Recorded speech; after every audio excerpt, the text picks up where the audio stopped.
Hello friends, welcome to physics scholar. My self Anup Kushwaha.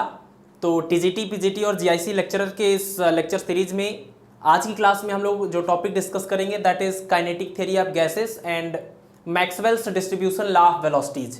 तो ये दो टॉपिक को हम कवर करेंगे और इस पर बेस्ड प्रीवियस ईयर और इंपॉर्टेंट न्यूमेरिकल्स भी इसी क्लास में कवर करेंगे। ठीक है, चलिए फिर स्टार्ट करते हैं। तो सबसे पहले हम मेंशन करेंगे what is kinetic theory of gases. Kinetic theory of gases, देखिए इसमें आपको कुछ भी याद रखने की जरूरत नहीं है।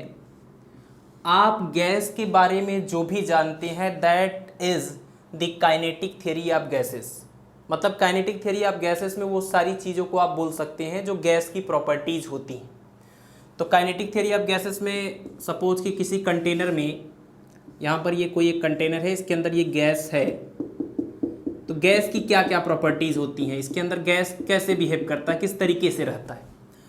तो सबसे पहले तो गैस की एक प्रॉपर्टी ये है कि गैस के जितने भी मॉलिक्यूल्स हैं सब के सब मॉलिक्यूल्स आइडेंटिकल होते हैं। जितने भी मॉलिक्यूल्स हैं वो सब आइडेंटिकल होते हैं, शेप में स्फीरिकल होते हैं, साइज में वेरी स्मॉल होते हैं। ये सभी के सभी मॉलिक्यूल की ये प्रॉपर्टी होगी। तो कोई भी गैस के मॉलिक्यूल्स आइडेंटिकल होते हैं, वेरी स्मॉल, साथ ही साथ रिजिड भी होते हैं और स्फीरिकल शेप के होते हैं। दूसरी बात कि ये जो गैस मॉलिक्यूल्स होते हैं ये रैंडमली यहाँ पर जिग जैग पाथ पर मोशन करते रहते हैं, यानी इनका कोई फिक्स्ड पाथ नहीं होता है। कोई भी गैस मॉलिक्यूल्स कोई इधर से इधर जा रहा है, इधर कोलाइड होकर फिर इधर जा रहा है, कोलाइड होकर फिर इधर जा रहा है। तो इस तरीके से ये बार बार जिग जैग पाथ पर जाते रहते हैं और एक दूसरे से कोलाइड होते रहते हैं। तो आप कर सकते हैं, दूसरा पार्ट आप मेंशन कर सकते हैं कि मॉलिक्यूल्स का जो पाथ होता है वो जिग जैग होता है या इनका जो मोशन होता है वो रैंडम होता है। ठीक है, रैंडम मोशन होता है। इसके अलावा और कौन कौन से पोस्टुलेट्स हैं काइनेटिक थ्योरी ऑफ गैसेस के। तो जो मॉलिक्यूल्स होते हैं गैसेस के, ये जब आपस में जाके एक दूसरे से कोलाइड होते हैं तो इनका जो कोलिजन होता है वो किस टाइप का होता है। तो इनका जो कोलिजन होता है मॉलिक्यूल्स का that is elastic in nature. Elastic और इन इलास्टिक कोलिजन आप जानते होंगे। इलास्टिक कोलिजन का मतलब कि ऐसा कोलिजन जिसमें काइनेटिक एनर्जी और मोमेंटम दोनों कंजर्व रहे। दोनों कंजर्व रहने का मतलब आफ्टर कोलिजन और बिफोर कोलिजन लीनियर मोमेंटम भी सेम रहेगा और काइनेटिक एनर्जी भी सेम रहेगी। तो इलास्टिक कोलिजन का मतलब कि ये कह सकते हैं कि momentum and energy remains constant या कंजर्व्ड, रिमेंस कंजर्व्ड। ठीक है, ये आप थर्ड एजम्पशन बता सकते हैं काइनेटिक थ्योरी ऑफ गैसेस का। इसी तरीके से और भी एक चीज़ आप यहाँ पर मेंशन कर सकते हैं कि ये जो गैस मॉलिक्यूल्स होते हैं ये आपस में एक दूसरे से तो कोलाइड होते ही होते हैं, साथ ही साथ ये बार बार इस कंटेनर की दीवार से भी कोलाइड होते हैं और बार बार कोलाइड होने से ये इस दीवार पर कुछ प्रेशर एक्सर्ट करते हैं। ठीक है, तो आप कह सकते हैं कि गैसेस या gas molecules exerts pressure on the wall of container. ठीक है, वॉल ऑफ कंटेनर। इसके साथ एक पॉइंट आप ये मेंशन कर सकते हैं कि जो गैस मॉलिक्यूल्स होते हैं वो चूंकि साइज में बहुत ज़्यादा स्मॉल होते हैं तो इनका मास बहुत कम होता है। तो वेरी स्मॉल मास, इनका मास जो है बहुत ही कम होता है एंड हाई वेलोसिटी, और इनकी वेलोसिटी बहुत ज़्यादा होती है। गैस मॉलिक्यूल्स के जो मॉलिक्यूल्स होते हैं बहुत ही स्मॉल साइज के होते हैं, मास इनका बहुत कम होता है लेकिन इनकी स्पीड बहुत ज़्यादा होती है। हैंस ग्रेविटेशनल फोर्स का कोई असर नहीं पड़ता इनके ऊपर। Hence gravitational force have no effect, तो ये सारी बातें आप गैस के बारे में ऑलरेडी जानते थे। इन्हीं को आप जब इकट्ठा करते हैं समराइज करके that is called postulates of kinetic theory of gases. कि जो गैस होते हैं वो किस तरीके से उनका काइनेटिक बिहेवियर होता है, क्या क्या चीज़ें उसमें देखने को मिलती है, वो सारा कुछ आप बोल देते हैं, एक्सप्लेन कर देते हैं। That is called kinetic theory of gases. तो इसका ये मतलब नहीं कि काइनेटिक थ्योरी ऑफ गैसेस ये जो टॉपिक है वो कंप्लीट हो गया है। अब जब इनके आपने देखा कि ये प्रेशर एक्सर्ट करते हैं कंटेनर पर, इनकी वाल पर, तो प्रेशर का फार्मूला भी तो पता होना चाहिए। और गैस की बात कर रहे हैं तो गैस, दो टाइप के गैस की हम बात करेंगे मुख्य रूप से। यहाँ पर आप देख लीजिए कौन कौन से दो गैस की हम बात करने वाले हैं। एक तो आइडियल गैस होगा, आइडियल गैस की बात करेंगे, और दूसरा रियल गैस की बात करेंगे। रियल गैस, रियल गैस को ही वांडरवाल गैस भी बोलेंगे, वांडरवाल गैस। और इन दोनों गैसेस के लिए क्या प्रॉपर्टीज हैं, तो देखिए आइडियल गैस उस गैस को बोलते हैं जिसके मॉलिक्यूल्स की साइज रियल गैस के मॉलिक्यूल्स के साइज के कंपैरिजन में बहुत ही कम होता है। ठीक है, तो यह आप कह सकते हैं कि आइडियल गैस के जो मॉलिक्यूल्स हैं वो नेग्लिजिबल साइज होता है उसका, नेग्लिजिबल साइज। और नेग्लिजिबल साइज होने की वजह से जो आइडियल गैस के मॉलिक्यूल्स का वॉल्यूम होता है, मॉलिक्यूल्स का अगर टोटल जितने भी मॉलिक्यूल्स हैं उनका वॉल्यूम निकाला जाए आइडियल गैस का, तो वो इस पूरे गैस के वॉल्यूम के कंपैरिजन में नेग्लिजिबल होता है। ठीक है, तो यानी कि आप कह सकते हैं मॉलिक्यूल्स का volume, volume of molecules of ideal gas is much much less than volume of gas या वॉल्यूम ऑफ कंटेनर। इसके अलावा आइडियल गैस के लिए और भी कुछ बातें हैं, हम यहीं पर बगल में लिख देते हैं क्योंकि रियल गैस के लिए कुछ भी नहीं यहाँ पर मेंशन करने की जरूरत पड़ेगी। आप आइडियल गैस की प्रॉपर्टीज याद कर लीजिए, उसी में हम आपको रियल गैस भी बता देंगे कि कितना डिफरेंस होता है।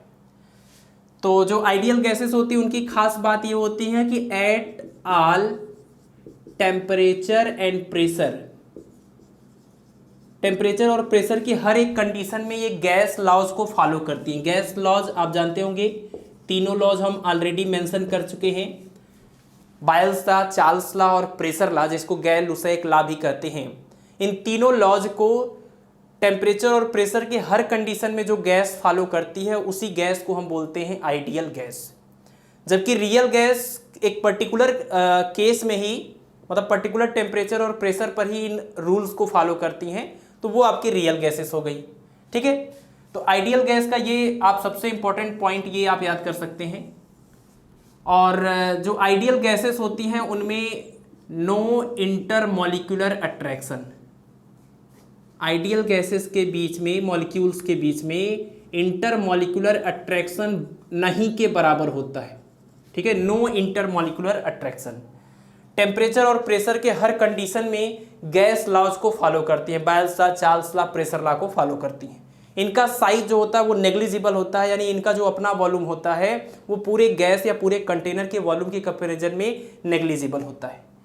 और इनके लिए जो गैस इक्वेशन होता है आइडियल गैस के लिए, that is PV is equal to RT for 1 mole. 1 mole ideal gas के लिए ये फार्मूला होता है, इसको इक्वेशन ऑफ स्टेट कहते हैं, अवस्था समीकरण। PV is equal to RT, और ये जो R है इसको बोलते हैं गैस कांस्टेंट। इसकी वैल्यू होती है 8.31 जूल पर मोल पर केल्विन। ठीक है, तो आइडियल गैस की ये प्रॉपर्टीज आप याद रखेंगे और उसका ये इक्वेशन याद रखेंगे। रियल गैस के बारे में थोड़ा सा आपको बता देते हैं। रियल गैस का मतलब ये हुआ कि रियल गैस में क्या होता है कि जो मॉलिक्यूल का साइज होता है वो आइडियल गैस के मॉलिक्यूल के कंपैरिजन में थोड़ा ज़्यादा होता है। दूसरी बात कि रियल गैस के मॉलिक्यूल्स के बीच में इंटरमॉलिक्यूलर अट्रैक्शन आइडियल गैस के मॉलिक्यूल्स के बीच में जो इंटरमॉलिक्यूलर अट्रैक्शन होता है उसके कंपैरिजन में ज़्यादा होता है।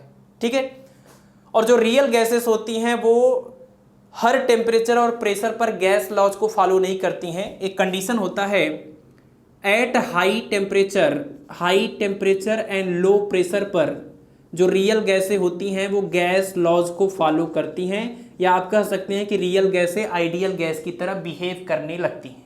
तो ये एक स्पेशल केस है और ये आपके लिए बहुत ज़रूरी चीज़ भी है, इसको आप याद रखिए। कई बार ये क्वेश्चन पूछा भी गया है कि जो रियल गैस है वो आइडियल गैस की तरह किस कंडीशन में बिहेव कर सकती हैं। तो हाई टेम्परेचर लो प्रेशर, उच्च ताप निम्न दाब, उच्च ताप और निम्न दाब पर वास्तविक गैसें आदर्श गैस की तरह बिहेव करने लगती हैं।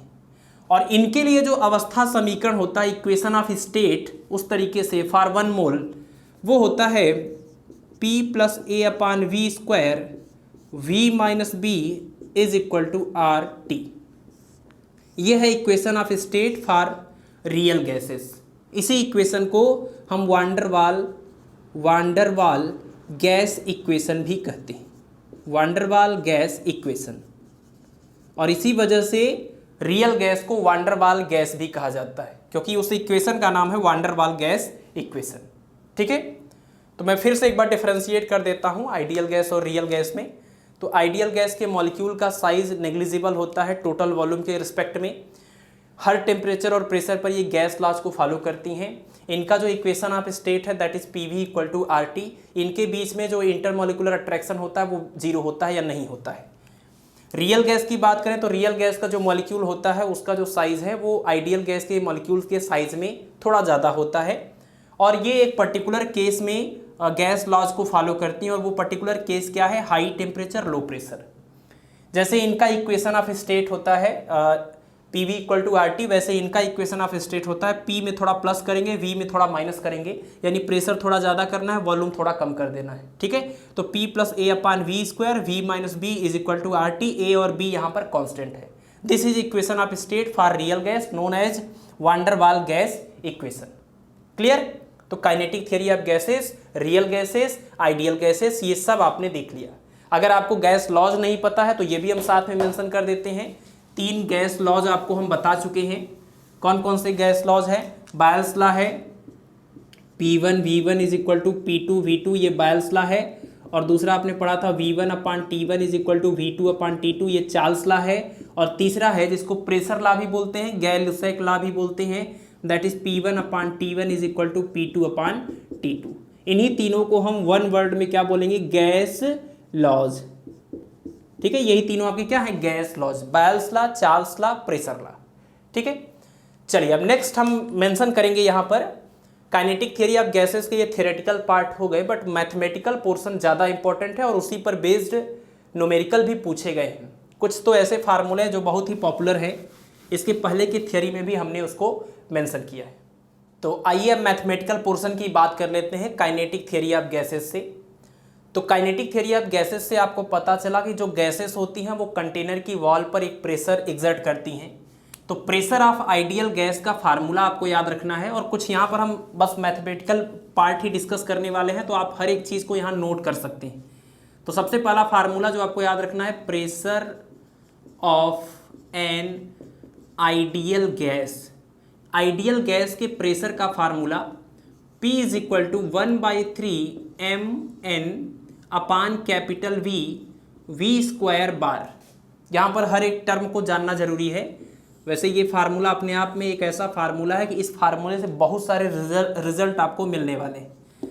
इसमें हम एक हर चीज़ को मेंशन कर देते हैं एक बार। P is the pressure here, P यहाँ पर प्रेशर है, V जो है वो वॉल्यूम है गैस का, M इज़ द मास, किसका मास?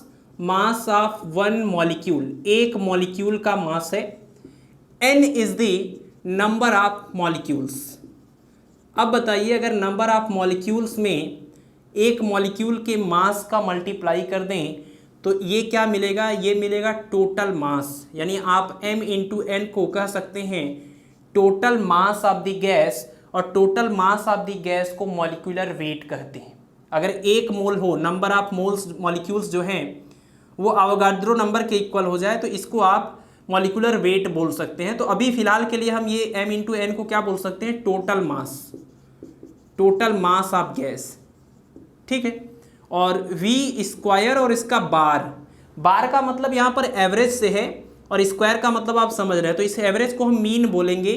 तो मीन स्क्वायर और वेलोसिटी, मीन स्क्वायर वेलोसिटी।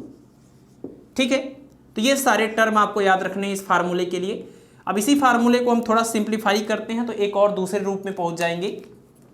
देखिए, ये पूरा मास है और ये वॉल्यूम है, और मास अपान वॉल्यूम को डेंसिटी बोलते हैं। तो P इज इक्वल टू 1/3। यहाँ पर अगर हम डेंसिटी लिख दें, मास अपान वॉल्यूम की जगह पर डेंसिटी यानी कि रो, तो ये बन जाएगा रो V स्क्वायर बार। यहाँ पर ये मेंशन करना जरूरी है, rho is equal to mn upon capital B, total mass upon total volume, that is density. Clear? यहाँ से देखिए हाफ, अगर ये देखिए रो V स्क्वायर बार, तो अगर ये जो रो है रो मतलब कि डेंसिटी हुआ, डेंसिटी का मतलब मास पर यूनिट वॉल्यूम, मास पर यूनिट वॉल्यूम को डेंसिटी बोलते हैं। अगर इसी में 1/2 यहीं पर सामने मिल जाता तो ये काइनेटिक एनर्जी का फार्मूला बन जाता। तो 1/2 नहीं है तो इसका मतलब 2 से डिवाइड करते हैं, 2 से मल्टीप्लाई करते हैं, then we will get P is equal to 2 जो मल्टीप्लाई करेंगे वो 2/3 होगा और जो डिवाइड करेंगे वो 1/2 रो V स्क्वायर बार। और ये जो इतना पार्ट है आप देखिए ये क्या है, this is the average kinetic energy for पर यूनिट वॉल्यूम, यानी जो गैस है उसके पर यूनिट वॉल्यूम की काइनेटिक एनर्जी है। पर यूनिट वॉल्यूम क्यों? क्योंकि यहां मास होता तो पूरे वॉल्यूम का होता, मास को जब वॉल्यूम से डिवाइड किया गया तब डेंसिटी मिला है, इसका मतलब पर यूनिट वॉल्यूम का आपने यहां पर काइनेटिक एनर्जी निकाला। तो ये फार्मूला बन गया P इज इक्वल टू 2/3 और इसको आप बोल सकते हैं E, ठीक है, ये एवरेज E कह लीजिए। This is relation between pressure and energy, pressure और एनर्जी के बीच का ये रिलेशन हुआ, इसको आपको याद रखना है। Where E bar is equal to half rho V square bar, और इसको कहेंगे क्या, इसको बोलेंगे average kinetic energy per unit volume, average kinetic energy per unit volume, बल्कि इसको भी एज अ फार्मूला आपको जरूरत पड़ सकती है, तो इसको भी आप याद कर लीजिए। बट मुख्य जो मेन इक्वेशन हमारे पास है वो इक्वेशन नंबर 2 है, ठीक है। अच्छा, अब यहां तक हो गया इस फार्मूले से करते हुए। अभी हम इस फार्मूले से और भी कुछ डेरिवेशन करने वाले हैं, तो दूसरा इक्वेशन कंप्लीट हो गया। अब देखिए तीसरे इक्वेशन की तैयारी हम लोग करते हैं, और यहाँ पर जो नंबर ऑफ मॉलिक्यूल्स थे वो नंबर ऑफ मॉलिक्यूल्स को अगर हम अवोगाद्रो नंबर के लिए ले लें, यानी कि आप कह सकते हैं फॉर 1 मोल गैस, तो अगर 1 मोल गैस लेते हैं, किसी भी मटेरियल का आप 1 मोल लेते हैं, तो जो नंबर ऑफ एटम्स या नंबर ऑफ मॉलिक्यूल्स होते हैं वो अवोगाद्रो नंबर के इक्वल हो जाते हैं। तो 1 मोल गैस के लिए n की वैल्यू कैपिटल N A के इक्वल होगी, दैट इज 6.023 इंटू 10⁻23 मॉलिक्यूल्स पर मोल, ये होता है फार्मूला। तो n की जगह पर अगर ये कैपिटल N आ जाएगा तो ये फार्मूला जो है आपका प्रेशर वाला, ये फार्मूला क्या बन जाएगा, देखिए P is equal to 1/3 small m और capital N upon V and V square bar. और ये देखिए 1 मोल में जितने नंबर्स होते हैं वो मॉलिक्यूल्स हैं, और हर एक मॉलिक्यूल का ये मास है, तो यानी आप ये कह सकते हैं कि टोटल 1 मोल में जितने भी मॉलिक्यूल्स आते हैं उनका ये टोटल मास हो गया।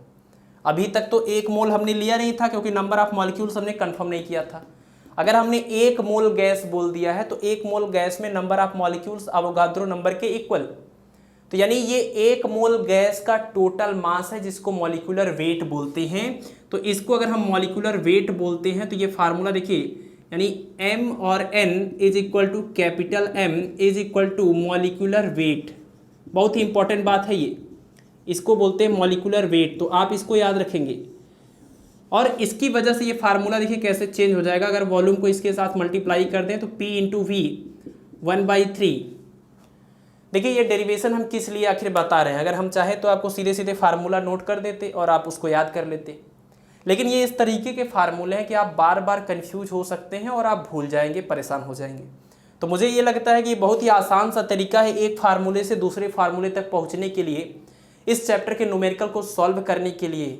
तो अगर एक एक दो स्टेप मॉडिफाई करने से आपको ये सारे कॉन्सेप्ट भी क्लियर हो रहे हैं और आपका नया फार्मूला भी मिल जा रहा है, तो मुझे लगता है कि ये सबसे सस्ता तरीका है, ठीक है। दूसरा जो भी तरीका आप फॉलो करेंगे वो महंगा पड़ जाएगा। तो PV इज इक्वल टू यहाँ से 1/3 और ये आपका हुआ मास मॉलिक्यूलर वेट और V स्क्वायर बार। और आइडियल गैस के लिए 1 मोल गैस के लिए PV इज इक्वल टू, हमने अभी इक्वेशन ऑफ स्टेट बताया था आपको, PV is equal to RT gas के लिए होता है ये। 1 मोल गैस के लिए अगर n मोल है तो n से मल्टीप्लाई हो जाएगा, तो 1 मोल गैस के लिए PV इक्वल टू RT होता है, तो यहाँ पर हम RT रखेंगे, तो RT is equal to 1/3 m V square bar. 3 से मल्टीप्लाई करेंगे, m से डिवाइड करेंगे, then we will get V square bar is equal to 3RT upon m। दोनों साइड का स्क्वायर रूट लेंगे तो देखिए V square bar under root is equal to under root 3RT upon m।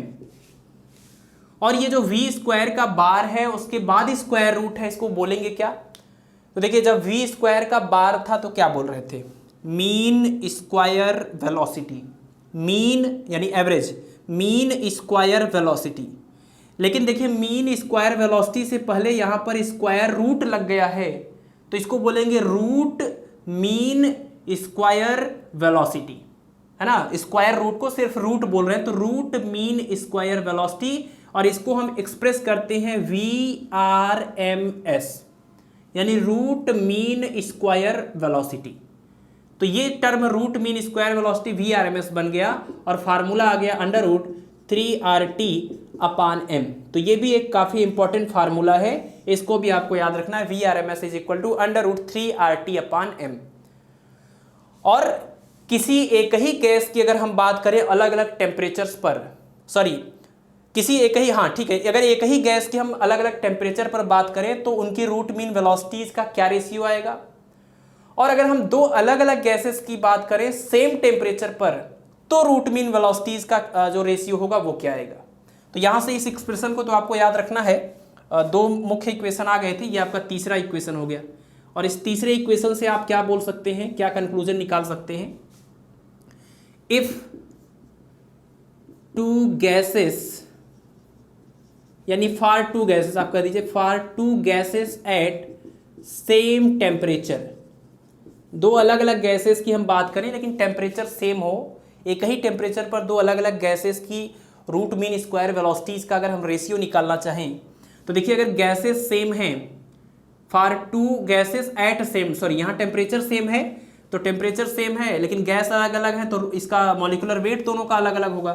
तो VRMS for first gas upon VRMS for second gas is equal to, temperature same है तो ये R तो gas constant है, तो 3RT सेम हो जाएगा, सब कुछ सेम हो जाएगा, लेकिन गैस अलग अलग है तो मॉलिक्यूलर वेट अलग अलग आएगा, और ये 1/√m है।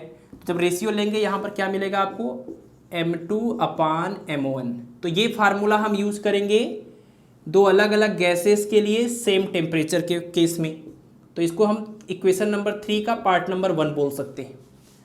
इसी तरह से एक और केस यहाँ पर हम ले सकते हैं, इस बार गैस एक ही लेते हैं, टेम्परेचर अलग अलग लेते हैं, ठीक है ना। तो same gas at different temperature, अलग अलग टेम्परेचर पर गैस सेम हो, तो गैस अगर सेम है तो मॉलिक्यूलर वेट भी सेम होगा, बट टेम्परेचर अलग अलग है, तो एक बार T1 आएगा तो अलग वेलोसिटी होगी, एक बार T2 लेंगे तो अलग वेलोसिटी आएगी, यानी कि VRMS in case 1 upon VRMS in case 2 is equal to, यहाँ से आपको रिजल्ट मिल जाएगा अंडर रूट T1/T2, T1/T2, ठीक है। ये हुआ आपका इक्वेशन नंबर 3 पार्ट नंबर 2। इसको आप नोट कर सकते हैं, जितने भी फार्मूले यहाँ पर लिखे हुए हैं आप सबको नोट कर लीजिए, स्क्रीनशॉट ले लीजिए, काफ़ी इंपॉर्टेंट फार्मूले और काफ़ी आसानी से आप इसको देखिए डिराइव करते हुए देख पा रहे हैं। तो वहाँ तक आप नोट करिए। आपको बताते हैं कि एब्सोल्यूट जीरो का जो फार्मूला होता है वो क्या होता है। एब्सोल्यूट जीरो यानी कि 0 केल्विन का फार्मूला, जो डिफिनीशन जो है वो यहाँ से आप कैसे बता सकते हैं। तो ये वाला फार्मूला हटा देते हैं। तो एब्सोल्यूट जीरो की डिफिनीशन हम पीछे आपको दे चुके हैं थर्मल फिजिक्स के सबसे पहले लेक्चर में, बट आप यहाँ से इस फार्मूले से ही देखिए, आपको पता चल रहा है VRMS प्रोपोर्शनल टू √T। और इस फार्मूले से आप ये कह सकते हैं व्हेन T टेंड्स टू 0 या T इक्वल टू 0, आप यही कह लीजिए when T equal to 0 then VRMS is equal to 0। T equal to 0 मतलब 0 केल्विन, ये क्योंकि एब्सोल्यूट टेम्परेचर है। तो एब्सोल्यूट जीरो वो टेम्परेचर है जिस पर गैस के हर एक मॉलिक्यूल की रूट मीन स्क्वायर वेलोसिटी 0 हो जाती है, यानी गैस के मॉलिक्यूल्स का मोशन खत्म हो जाता है। आप देखिए यहाँ पर कि एब्सोल्यूट जीरो जो है वो, एक तो यहाँ से ये भी कंफर्म हो सकता है कि एक मिनिमम टेम्परेचर है। क्यों? क्योंकि T की वैल्यू अगर आप 0 से भी कम रखेंगे, निगेटिव में अगर आप रखते हैं, केल्विन में माइनस, तो रूट के अंदर माइनस आ जाएगा और इसका मतलब कि VRMS की जो वैल्यू होगी वो माइनस में आ जाएगी, जबकि root mean square velocity negative नहीं होती है। तो इसका मतलब कि जो टेम्परेचर की मिनिमम वैल्यू है वो यही मिनिमम टेम्परेचर है जिसको हम एब्सोल्यूट जीरो कहते हैं। T is equal to 0 kelvin या -273 डिग्री सेल्सियस। तो ये मिनिमम टेम्परेचर है, ये भी पता चल गया और इसकी डिफिनीशन भी आप देख सकते हैं। एब्सोल्यूट जीरो टेम्परेचर का मतलब ऐसा टेम्परेचर जिस पर गैस के हर एक मॉलिक्यूल की स्पीड या वेलोसिटी जीरो हो जाए, उसको हम एब्सोल्यूट जीरो कहते हैं। That is the minimum possible temperature. Clear है? चलिए एक लास्ट फार्मूला हम और यहाँ से डिराइव करेंगे, उसके बाद नेक्स्ट टॉपिक डिस्कस करेंगे। तो जो लास्ट इक्वेशन आएगा उसको डिराइव करने के लिए, यानी हम एनर्जी का ही फार्मूला निकालना चाहते हैं, तो एनर्जी का अगर फार्मूला निकालना चाहते हैं टेम्परेचर के फॉर्म में, यहाँ पर आपने वेलोसिटी का फार्मूला निकाला टेम्परेचर के फॉर्म में, बट अगर आपको एनर्जी का फार्मूला निकालना है टेम्परेचर के फॉर्म में, एवरेज एनर्जी का, तो हाफ इंटू 1 मोल गैस के लिए, for 1 mole gas, for 1 mole gas average kinetic energy, तो average kinetic energy E bar is equal to 1/2 m, पूरे मतलब 1 मोल गैस के लिए, तो m का मतलब क्या, मॉलिक्यूलर वेट, और v² बार। और ये जो v² बार है इसकी वैल्यू आप यहाँ से देखिए, यहाँ से आप रख सकते हैं v² बार की वैल्यू। v² बार की वैल्यू कितनी हो जाएगी, तो ये 1/2 m, और इसकी वैल्यू टेम्परेचर के फॉर्म में यहाँ से रखेंगे 3RT/m। आप चाहे तो यहाँ से भी निकाल सकते हैं, अगर आपको ये पता हो कि VRMS का ये मतलब होता है, तो इस VRMS की जगह पर इसको पुट कर देंगे, दोनों साइड का स्क्वायर कर देंगे, तब भी यहाँ पहुँच जाएंगे। m से m कैंसिल हो जाएगा, तो रिजल्ट आ जाएगा E bar is equal to 3/2 RT। तो ये भी एक इम्पॉर्टेंट रिजल्ट है, और ये हम आपको पहले भी मेंशन कर चुके हैं आइडियल गैस की एवरेज काइनेटिक एनर्जी के लिए या उसकी इंटरनल एनर्जी के लिए।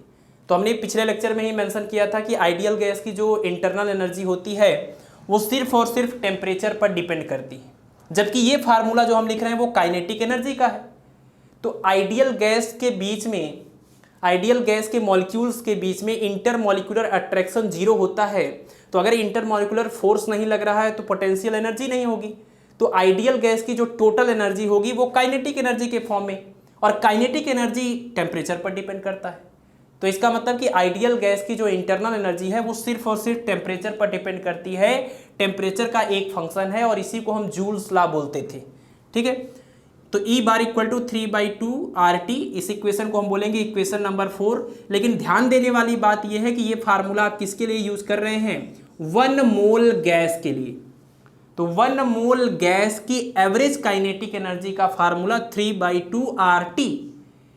लेकिन अगर एक मॉलिक्यूल की एवरेज काइनेटिक एनर्जी आप निकालना चाहते हैं, हम इस इक्वेशन को भी हटा रहे हैं, एक मॉलिक्यूल की अगर एवरेज काइनेटिक एनर्जी निकालना चाहते हैं आप, यानी कि average kinetic energy of 1 molecule, तो एक मोल के लिए ये इक्वेशन नंबर 4, एक मॉलिक्यूल के लिए क्या निकलेगा, तो देखिए एक मोल का मतलब कि एवोगाद्रो नंबर के इक्वल नंबर्स हैं इसके अंदर, यानी n मॉलिक्यूल्स। एक मोल मतलब n मॉलिक्यूल्स की ये एवरेज काइनेटिक एनर्जी है, तो एक मॉलिक्यूल का इसमें n से डिवाइड करना पड़ेगा, तो ये जो रिजल्ट आ जाएगा ये आ जाएगा 3/2 RT और अपान में n, क्योंकि ये टोटल n मॉलिक्यूल्स का है, चाहे आप 1 मोल कहिए चाहे आप n मॉलिक्यूल कहिए, मतलब वही होता है। तो एक मॉलिक्यूल का आ जाएगा 3/2 और RT और अपान में n, और ये जो R/n है, इस R/n को एक पर्टिकुलर नाम देते हैं, K से एक्सप्रेस करते हैं, इसके नीचे B भी लिख दिया जाता है, और इस B को बोलते हैं, इसका नाम है बोल्ट्जमैन कांस्टेंट। ठीक है, बोल्ट्जमैन कांस्टेंट, इसकी एक वैल्यू होती है पर्टिकुलर 1.38 × 10⁻23 जूल पर केल्विन। ठीक है, तो इसका नाम क्या है, Boltzmann constant, Boltzmann constant. Gas constant R की वैल्यू आप ऑलरेडी जानते हैं 8.31 जूल पर मोल पर केल्विन। n अवोगाद्रो नंबर है जिसकी वैल्यू आप जानते हैं 6.023 × 10⁻23 इतने मॉलिक्यूल्स पर मोल, ये भी आप जानते हैं। ठीक है, तो ये तीनों वैल्यूज आप जानते रहिए, इनका नाम जानते रहिए। R/n को ही K बोलते हैं, बोल्ट्जमैन कांस्टेंट, तो R/n की जगह पर K लिखेंगे तो E bar is equal to 3/2 KT। तो ये फार्मूला आप ध्यान रखिएगा कि E is equal to 3/2 KT, E is equal to 3/2 RT। एक मोल की बात होगी तो R यूज करेंगे, एक मॉलिक्यूल की बात होगी तो के यूज करेंगे। तो इक्वेशन नंबर 4, इक्वेशन नंबर 5 में थोड़ा सा डिफरेंस है के और आर का, ये 1 मोल के लिए, ये 1 मॉलिक्यूल के लिए, ठीक है। तो इस तरीके से आपका kinetic theory of gases properly एकदम कंप्लीट हुआ। सारे फार्मूले आप नोट कर लीजिए। अब 3 और फार्मूले सिर्फ आपको देखने हैं जो इस टॉपिक के अंतर्गत हैं, Maxwell's distribution law of velocities. चलिए, तो Maxwell distribution law of velocities में ये 3 फार्मूले आपको याद रखने हैं। नाम याद रखिए सबसे पहले, root mean square speed, average speed, most probable speed. तो ये 3 फार्मूले हैं। रूट मीन स्क्वायर स्पीड को VRMS कहते हैं। और ये भी याद रखिए, ये जो फार्मूला हम यहाँ पर लिख रहे हैं वो 3 डायमेंशन में बात कर रहे हैं। 2 डायमेंशन में अलग फार्मूला, 1 डायमेंशन में अलग फार्मूला। ये 3 डायमेंशन ही मोस्टली यूज होता है, तो आप इसी को याद रखिए, नहीं तो बहुत ज़्यादा हो जाएगा और फिर उसी में कन्फ्यूज हो जाएंगे। तो रूट मीन स्क्वायर स्पीड यानी VRMS, root mean square, VRMS equal to √3kT/m। और जो एवरेज स्पीड है, मीन भी इसी को बोला जाता है, तो V bar is equal to √8kT/m। और जो मोस्ट प्रोबेबल स्पीड है उसका formula V most probable is equal to √2kT/m। कई बार तो सिर्फ यही पूछ लिया जाता है कि इन तीनों में से कौन ज़्यादा है, मतलब इनको इंक्रीजिंग या डिक्रीजिंग ऑर्डर में लिखना है। तो आप यहीं से वैल्यू का अंदाज़ा लगा सकते हैं। kT/m सब में कॉमन है, kT/m। यहाँ पर 3 है, यहाँ 8/π है, यहाँ पर 2 है। तो ये तो क्लियर है कि ये और 3 और 2 को देखकर तो क्लियर हो पा रहा है कौन ज़्यादा है कौन कम है। बट 8/π में थोड़ा सा डाउट है, तो पाई की वैल्यू आप रख दीजिए 3.14। तो 3.14 मतलब 3.1 समथिंग। तो 3.1 से जब 8 को डिवाइड करेंगे 2 पॉइंट समथिंग आएगा, 2 से ज़्यादा आएगा, लेकिन 3 से कम आएगा।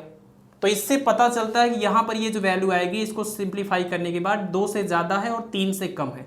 तो उसी सीक्वेंस में हमने लिखा ही है ऑलरेडी, ताकि इसी तरीके से आपके दिमाग में ये बैठ जाए। तो सबसे ज़्यादा वैल्यू किसकी है? VRMS की।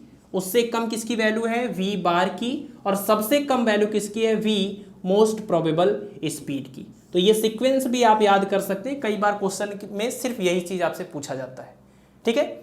तो इस तरीके से काइनेटिक थ्योरी ऑफ गैसेस और Maxwell's distribution law of velocities, ये टॉपिक आज के लेक्चर का कंप्लीट हुआ। अब हम लोग इन दोनों टॉपिक के ऊपर बेस्ड प्रीवियस ईयर और इम्पोर्टेंट न्यूमेरिकल्स को डिस्कस करेंगे। चलिए, तो प्रीवियस ईयर क्वेश्चन में सबसे पहला क्वेश्चन देखिए, at which temperature the RMS velocity of a gas will be half of its value at 0 degree Celsius. किस टेम्परेचर पर RMS वेलोसिटी की वैल्यू 0 डिग्री सेल्सियस पर जो RMS वेलोसिटी है उसकी आधी हो जाएगी। यानी आपसे T2 पूछा जा रहा है कि किस टेम्परेचर पर, वो फाइनल टेम्परेचर क्या है कि इस पर जो RMS वेलोसिटी हो VRMS, अगर इसको हम 2 कह दें तो वो VRMS जो फर्स्ट है उसके आधे के बराबर हो जाए। और ये जो VRMS फर्स्ट है वो किस टेम्परेचर पर है? तो वो टेम्परेचर दिया हुआ है 0 डिग्री सेल्सियस। तो आप देखिए, ये जो कैपिटल T हम यूज़ करते हैं फार्मूले में वो केल्विन में होता है, तो T2 की वैल्यू केल्विन में निकलेगी। और T1 जो दिया है वो 0 डिग्री सेल्सियस है, 273 ऐड कर देंगे तो 273 केल्विन आ जाएगा। यानी अगर 273 केल्विन पर जो RMS वेलोसिटी है वो VRMS 1 है, तो वो टेम्परेचर कौन सा होगा जिस पर RMS वेलोसिटी, इस टेम्परेचर पर RMS वेलोसिटी के आधे के बराबर हो जाए। तो आपको रिलेशन पता है, VRMS का फार्मूला पता है कि VRMS is equal to √3RT/m होता है। और इस क्वेश्चन में गैस वही है, सिर्फ टेम्परेचर अलग अलग लिया जा रहा है। तो यहाँ से जो आप रेशियो निकालेंगे वो क्या आ जाएगा? VRMS first upon VRMS second is equal to, ये सब कांस्टेंट कैंसिल हो जाएंगे तो √ कितना आ जाएगा? T1/T2। यही कंडीशन है। तो क्वेश्चन में जो वैल्यू गिवन है वो पुट कर लीजिए। VRMS कितना है? VRMS तो VRMS ही है, और जो सेकेंड वाला है वो फर्स्ट वाले का आधा है। तो यहाँ हम लिख सकते हैं VRMS 1/2 is equal to √T1 यानी 273 और अपान T2। तो ये 2 देखिए ऊपर जाएगा और इससे ये पूरा कैंसिल हो जाएगा। 2 जब ऊपर जाएगा उसके बाद दोनों साइड का स्क्वायर करेंगे तो 4 आ जाएगा। तो 4 is equal to 273/T2। This implies that T2 is equal to 273/4। और 4 से डिवाइड कर दीजिए, कितना हो जाएगा? 6 बार 24, 3 बचा, और 5 20, 3 बचा, और 7 28, 2 बचा, और 5 20, ये कैंसिल हो गया। और ये जो आ गया ये किस में आ गया? केल्विन में। तो इसका मतलब कि T2 जो टेम्परेचर होगा वो 65.75, और एक सेकेंड में मैच करा लेता हूँ, 4 4 6 24 और बचा कितना, 24 और 3, अच्छा एक सेकेंड, 8 बार जाएगा यहाँ पर, 4 8 32 और 4 बचा 1 और 4 दूना 8, उसके बाद 2 4 5 20, ठीक है 68.25 केल्विन आ गया टेम्परेचर। लेकिन जो ऑप्शंस दिए हुए हैं वो डिग्री सेल्सियस में है, तो केल्विन को डिग्री सेल्सियस में कन्वर्ट करने के लिए इसको 273 में से माइनस कर दीजिए, तो जो डिग्री सेल्सियस में रिजल्ट आ जाएगा वो आ जाएगा आपका 204, और कितना हो गया ये 68, हाँ 204.75 डिग्री सेल्सियस, ठीक है। जब उस केल्विन को आप डिग्री सेल्सियस में कन्वर्ट करेंगे तो ये आंसर आपका आ जाएगा। क्लियर है? चलिए नेक्स्ट है, the RMS speed of O2 मतलब oxygen molecules at room temperature is 500 metre per second. The RMS speed of hydrogen H2 मतलब hydrogen molecules at the same temperature is about, ये 4 option दिए हुए हैं। यानी आरएमएस स्पीड है और 2 अलग अलग गैसों के लिए बातें चल रही हैं, तो 2 अलग अलग गैसें हैं तो दोनों का मॉलिक्यूलर वेट अलग अलग होगा। तो यही फार्मूले से अगर हम रेशियो निकालें VRMS for hydrogen, VRMS for oxygen, तो मॉलिक्यूलर वेट ही डिफरेंट है, टेम्परेचर तो सेम ही है। तो यानी आप ये कह सकते हैं कि यहाँ से जो रेशियो आएगा इस फार्मूले से, अब तो इसकी कोई ज़रूरत नहीं है, तो ये फार्मूले का जो रेशियो हम यूज़ करेंगे VRMS for hydrogen, VRMS for oxygen is equal to, यहाँ पर अलग अलग मॉलिक्यूलर वेट है, तो अगर हाइड्रोजन यहाँ लिख रहे हैं तो ये उसका मॉलिक्यूलर वेट अपान में आएगा, तो इसका मतलब इसका मॉलिक्यूलर वेट ऊपर आ जाएगा। तो molecular weight for oxygen, molecular weight of hydrogen, ठीक है। तो बस आपको ये दोनों वैल्यू रखनी है, तो आपको यहाँ से अंदाज़ा लग जाएगा, मतलब ये जो भी वैल्यू आपको फाइंड आउट करनी है वो आ जाएगा। तो एक वैल्यू आपको दिया हुआ है ऑक्सीजन के लिए, ये रूट मीन स्क्वायर वेलोसिटी दिया हुआ है, ये वाली वैल्यू दिया हुआ है, ये आपको फाइंड आउट करना है। मॉलिक्यूलर वेट आप निकाल लेंगे। ऑक्सीजन की अगर बात करें तो ऑक्सीजन देखिए, ऑक्सीजन 816 होता है, तो एक अगर एटम की बात करते तो 16 होता, बट ऑक्सीजन जो होता है वो डाई एटॉमिक मॉलिक्यूल्स है, तो इसके साथ 2 एटम्स होते हैं, तो कितना हो जाएगा ये 32 होता है। ऑक्सीजन का मॉलिक्यूलर वेट 32, और इसी तरह से हाइड्रोजन का कितना होता है, एक का 1 होता है, 2 है यहाँ पर 2 हो जाएगा। तो यानी मॉलिक्यूलर वेट ऑफ ऑक्सीजन कितना हो जाएगा 32 अपान हाइड्रोजन का हो जाएगा कितना, ये आपका ये 2 हो जाएगा, और यहाँ से इसका जो रूट मीन स्क्वायर वेलोसिटी है वो है 500 मीटर पर सेकेंड। तो VRMS for hydrogen upon 500 metre per second is equal to, यहाँ से डिवाइड करेंगे 16, स्क्वायर रूट लेंगे तो 8 आ जाएगा, ठीक है। ये आपका हो जाएगा 16, सॉरी स्क्वायर रूट लेंगे 4 आ जाएगा, और मल्टीप्लाई कर देंगे VRMS for hydrogen is equal to 2000 metre per second. यानी जो क्वेश्चन नंबर 2 है उसका आंसर आ गया 2000 metre per second. Option number B इसका करेक्ट हो जाएगा। तो आप देख रहे हैं कि यही एक फार्मूला कितनी बार यूज हो रहा है और कितने तरीके से यूज हो रहा है। कभी टेम्परेचर का रेशियो निकल रहा है तो कभी मॉलिक्यूलर वेट का रेशियो निकल रहा है, और इसी टाइप के क्वेश्चंस एग्जाम में आते हैं। नेक्स्ट क्वेश्चन तो सीधे सीधे फार्मूला ही है, the mean translational kinetic energy per molecule of an ideal gas KT, half KT, 3/2 KT, 2/3 KT। तो इसमें आप देखिए कि ये किसके लिए बोला गया है, तो आप ये मीन काइनेटिक एनर्जी का फार्मूला आप जानते हैं, 3/2 RT भी होता है और 3/2 KT भी होता है। तो आपको अब यहाँ पर देखना है कि ये जो पूछा गया वो पर मॉलिक्यूल पूछा गया है। तो एक मोल के लिए फार्मूले में R यूज होता है, एक मॉलिक्यूल के लिए फार्मूले में K यूज होता है, यानी 3/2 KT होना चाहिए। तो इसका आंसर हो जाएगा 3/2 KT। अगर कहीं ऑप्शन में 3/2 RT भी दिया होता कंफ्यूज करने के लिए, तो आपको केयरफुल रहना है, एक मोल के लिए R और एक मॉलिक्यूल के लिए K। तो ऑप्शन नंबर सी इस क्वेश्चन का करेक्ट हो जाएगा। अभी हम लोग देखते हैं question number 4। The ratio of root mean square velocity, average velocity and most probable velocity for 1 mole of gas will B.